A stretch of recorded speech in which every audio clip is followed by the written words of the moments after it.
assault, are the evil, morally objectionable ones in control, acting out the theatrical performance to cause others fear, when knowing the high-velocity metal tube lines of their role.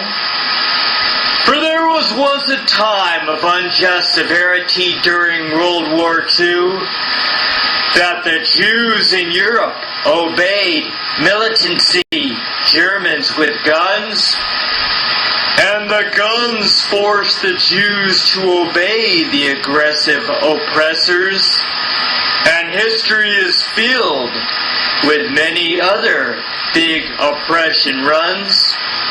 While many do not realize that history can repeat itself, thus civilian-owned guns are not extinguished from society without the order by nonviolent thoughts of valid compromise, despite the humans using guns for murderous brutality. No right is absolute or undisputed in the Bill of Rights, for sometimes the right to own a gun interferes with the public. Therefore, that Second Amendment right can morally be abridged to protect the citizens of the American Republic. And even the Supreme Court has limited the right to bear arms, for average citizens are not militias or even soldiers. And furthermore, if there are no national and state infringements, then rights include carrying nuclear weapons on their shoulders, but logically allowing armament would be a bad idea. But so is permitting the claptrap of gun-owning citizens, for many dull American representatives are corrupt, mixed with the constitutional interpreting Supreme Court trends.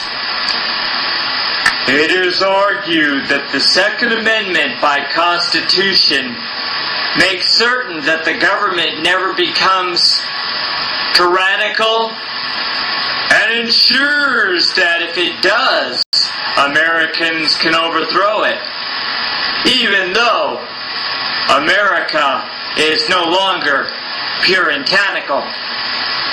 But the Constitution says government could be changed by people through deliberate choice elections called employing peaceful means, which has been succeeding over 200 years to that effect, not by quick, self-appointed, cataclysmic gun-slinging routines.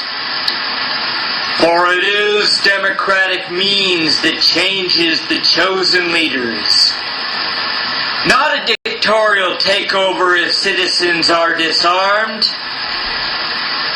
as no dictator can take over without a popular vote.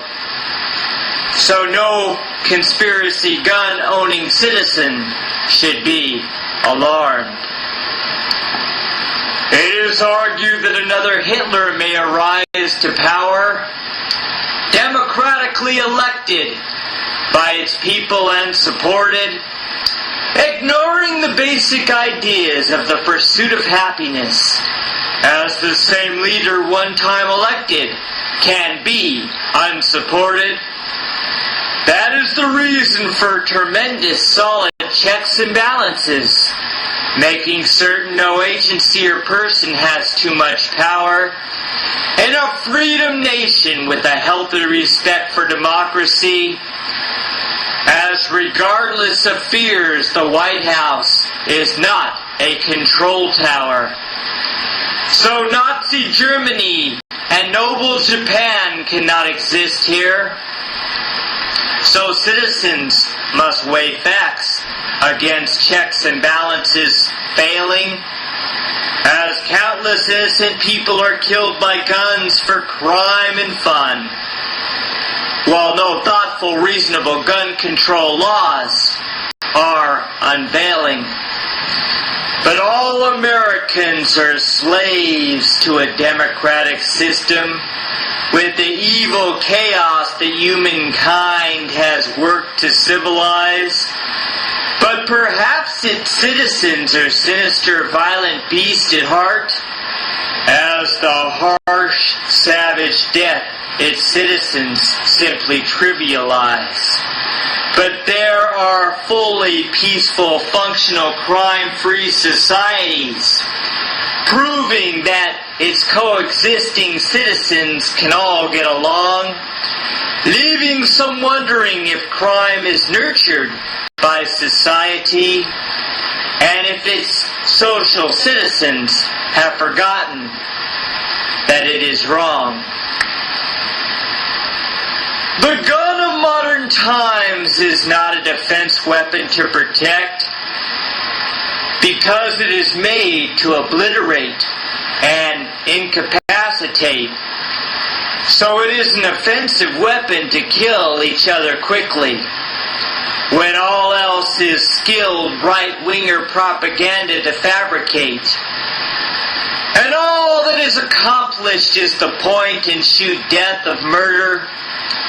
For old-school muskets are different from a semi-automatic, shooting off 60 rounds per minute and reloaded in seconds, as the gun industry has become genocide, bureaucratic, and perhaps it is time to reevaluate needs and freedoms, for the results based on gun control today are sick and dreaded. Looking at the citizens and the country for a better future, considering on larger scales where America is headed.